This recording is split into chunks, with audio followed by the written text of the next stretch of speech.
안 나온 곳이 없다인데요. 이 소식. 전국 하수 처리장에서 마약 검사를 했습니다. 네. 이런 게 있더라고요. 오염수를 분석해서 마약 성분을 검출한 건데 안 나온 곳이 하나도 없었습니다. 이 마약이 전국에 퍼져 있다는 건데요. 영상 보면서 설명하겠습니다. 네.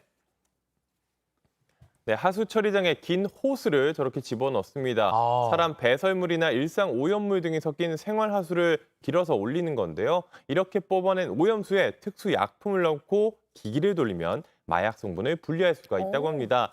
식약처는 이런 방식으로 전국 34곳 하수 처리장 오염수를 조사했습니다. 그런데 단 한 곳도 빠짐없이 필로폰이 검출이 됐습니다. 34곳 모두. 네, 모두 나왔습니다. 이 역으로 계산을 해보니까 1,000명이 하루에 20mg씩 사용한 분량으로 추정이 됐는데요. 이게 역산한 겁니다. 쉽게 설명하면은 이게 뭐 한 1,300명당 한 명이 매일 투약할 수 있는 양이라고 합니다. 이 항만과 대도시 지역에서 유독 많이 나왔는데요. 이 인터뷰 한번 들어보시죠.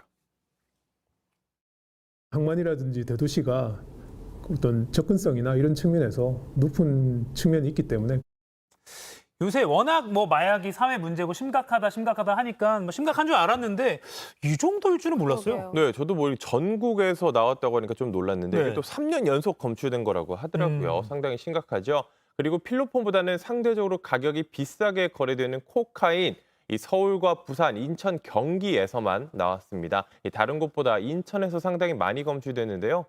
그뿐만 아니라 이 클럽 마약으로 알려진 엑스터시도 있습니다. 이 엑스터시가 검출된 것 그리고 양이 모두 늘어났습니다. 전년 대비해서 계속 늘어났다고 하는데요. 지난 3년 동안 검출된 처리장이 8곳이나 추가됐고 사용 추정량도 매년 늘어왔습니다. 와, 진짜 생각했던 것보다 상당히 심각한 상태인데, 근데 이게 지금 하수 처리장에서 검출이 된 거잖아요. 근데 하수 처리장이면은 뭐 다른 약물들도 섞여 있을 수 있고 정확도가 좀 떨어지지 않을까 싶긴 해요. 네, 뭐 정확하게 딱 떨어지는 건 아닐 수도 있겠죠.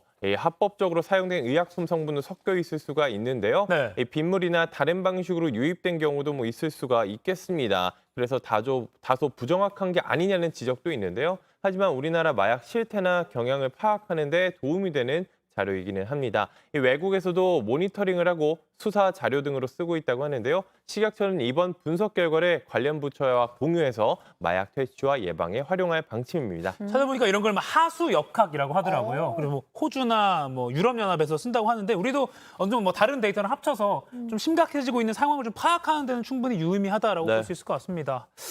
걱정되네요. 네.